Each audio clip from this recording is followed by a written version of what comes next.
Hello, everyone. This is Rick, and welcome to Astral Club.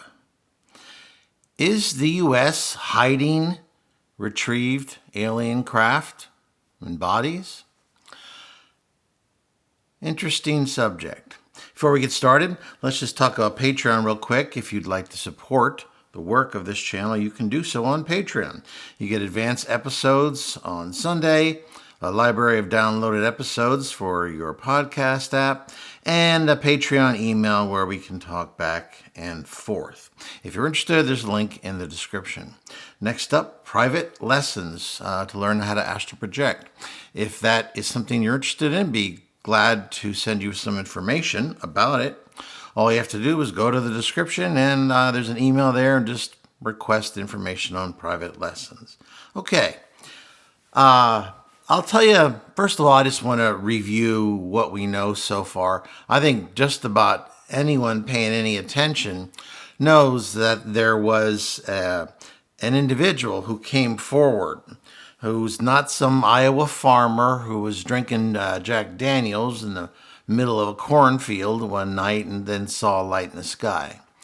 This is someone, his name is David Graush, or Grush, I guess. Anyway, he was a former Pentagon official who claims that the United States has been hiding evidence of alien technology, and that there's, I believe, around 12 craft, and there's bodies of crashed alien pilots. Obviously, this was a huge allegation. The reason it was taken extra seriously is because this guy was a member of something called the All-Domain Anomaly Resolution Office. Gotta love the government. Anyway, that is apparently the UFO research wing of the Department of Defense. So this guy, he went on a number of different segments. One of them was on News Nation. And he got a college scholarship from the Air Force. As you know, I also was an officer in the Air Force with missile launch specialization. And I'm going to describe to you, once I finish here, about a little top secret briefing that we had about this particular subject.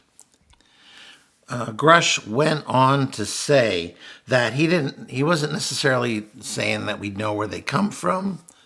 And he mentioned that there is a possibility that they're perhaps not coming from an alien planet, but maybe they're coming from other dimensions. So that's certainly, there's also been speculation that they come from other times.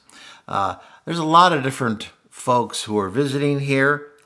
And so sometimes I wonder if there's like a little United Nations visiting the Earth from time and space and dimensions. I mean, we've had some episodes where I've explained some of my personal experiences, especially with the Greys. So obviously I have my own theories. Then he went on to mention that the Vatican was in on this cover-up, that apparently the Italians retrieved a craft in 1933, and Mussolini had kept it in storage until near the end of the World War II. And apparently Pope Pius XII, quote, back-channeled the existence of the object to the United States, another great government term, back-channeled, which it obtained in 1944 and 1945.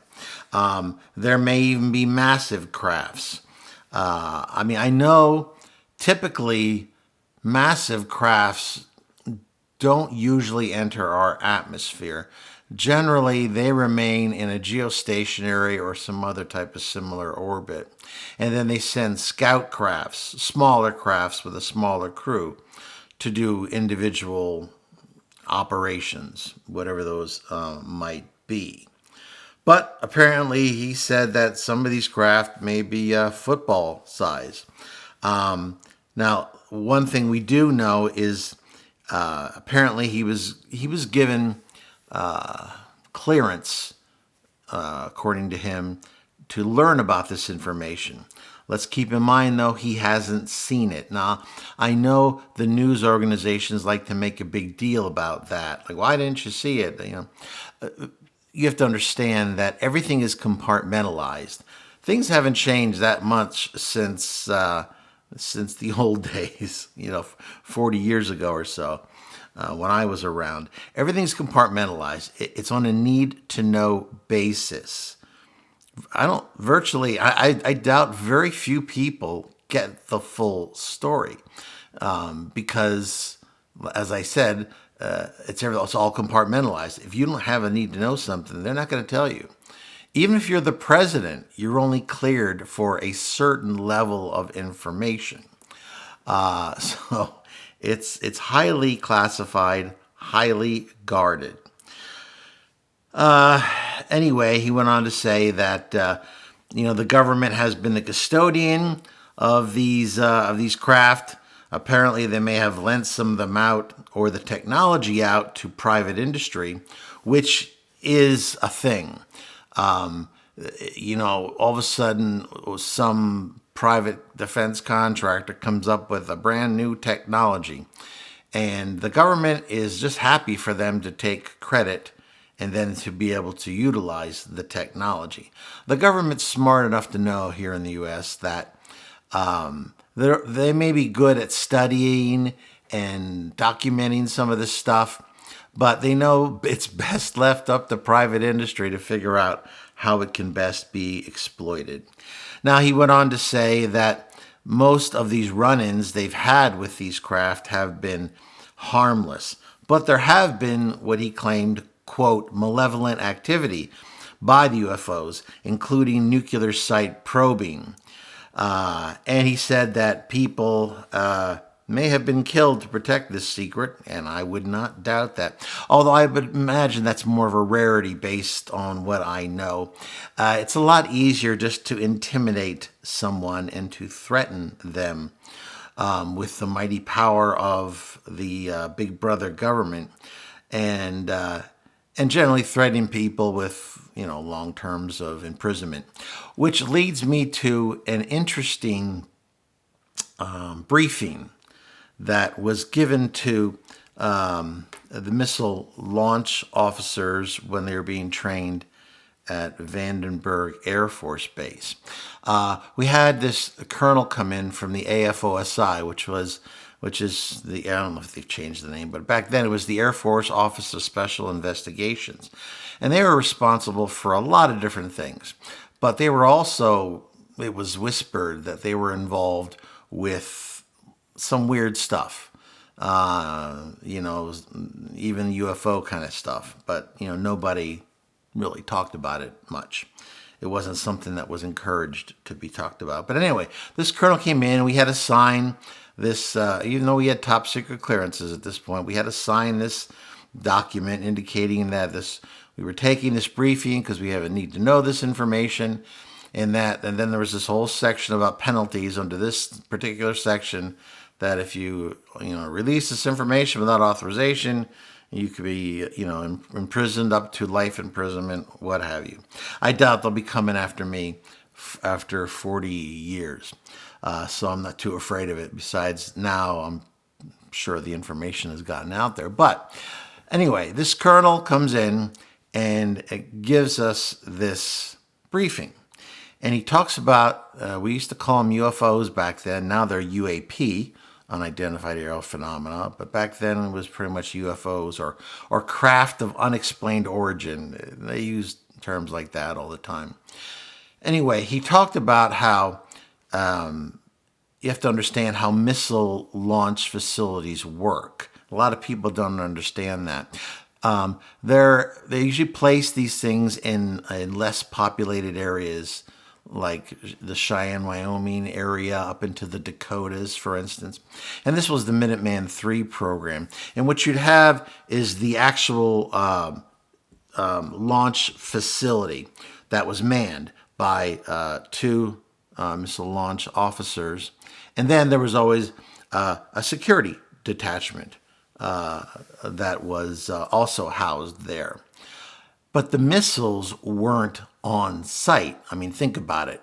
Why would you want to have missiles all grouped together around some building somewhere? That would make it way too easy for an enemy to take everything out all at once. No. what you've got is little missile silos scattered all over scrubland. You might have a cow pasture, and then there's this area that's fenced off and no admittance and barbed wire, whatever. And what you have is a single missile in the ground there. Now, it's not guarded all the time, although there are a variety back then, and I'm sure it's even gotten more interesting now. A lot of different electronic monitoring equipment. And what would happen is, some coyote or a dog or a antelope, something would end up triggering the devices, and then a security guard detachment, the security police, would then be checked out, and they'd go out there and check it out right away. And nothing was ignored. Everything was treated seriously. But they'd go out there and they'd generally find that there was nothing around and that it was, just some stupid animal or whatever that probably tripped up some sensors. But occasionally, and this is what the briefing was all about, occasionally there would be craft, lights in the sky that would appear and be seen by some farmer or somebody in the area, and they would hover over these sites where these missile silos actually were. And each Minuteman silo held one Minuteman missile with 3 independently targeted reentry vehicles, i.e. 3 different warheads. And what would happen is these missiles would then just go off alert. Now, that was a big deal, because when a missile goes off alert, that means it's no longer mission ready, i.e. it cannot be launched in case of a confirmed launch order. That's a big deal, and it's treated extraordinarily serious, and every single one is investigated immediately.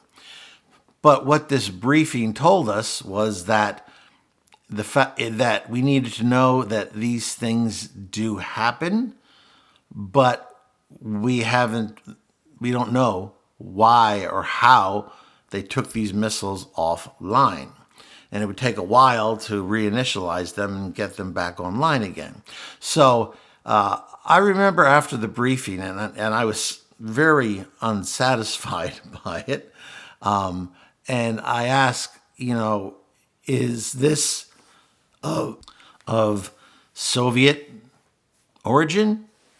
Back then it was the old Soviet Union, and they were our prime enemy, and the only one that I would consider anywhere near technically capable of something like this. But keep in mind, the idea of that would be extremely scary. If your enemy is able to just take your missiles offline and just enter your airspace in the United States to do it without being intercepted, that would be a huge deal. And all the guy would say, all the colonel would say, is that they had no clear information as to the origin of these unidentified objects, or UOs. Sometimes they call them that. At any rate, so that was an interesting briefing that I had about it. Now, because from their standpoint, that's all I needed to know. We were supposed to, of course, it would have happened anyway, but we were supposed to then immediately contact our commander, and then they'd contact the OSI, and an agent would be dispatched as required. That was the briefing. It was certainly very interesting to me. Now, based on my own experiences, which I've shared here on this channel, I believe that we have these crafts.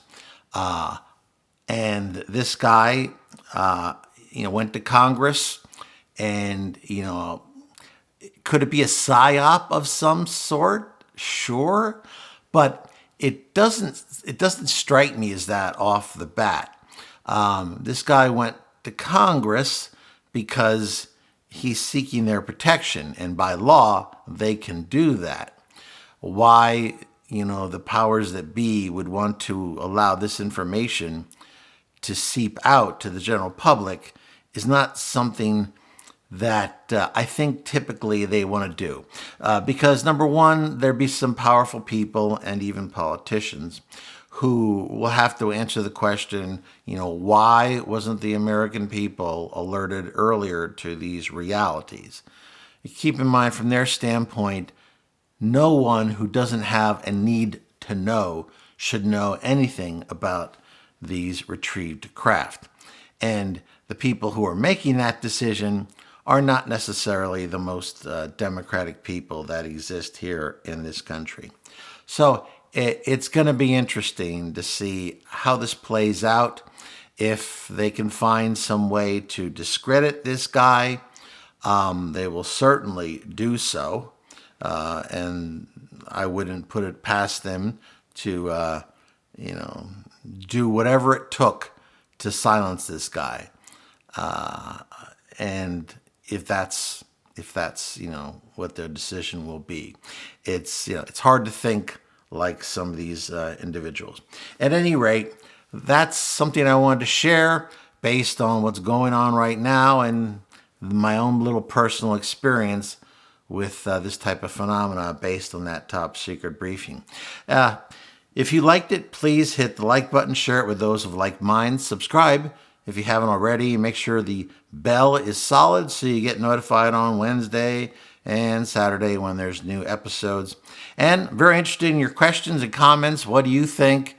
Does this Graush have some sort of psyop going on here somehow? Should he be taken seriously?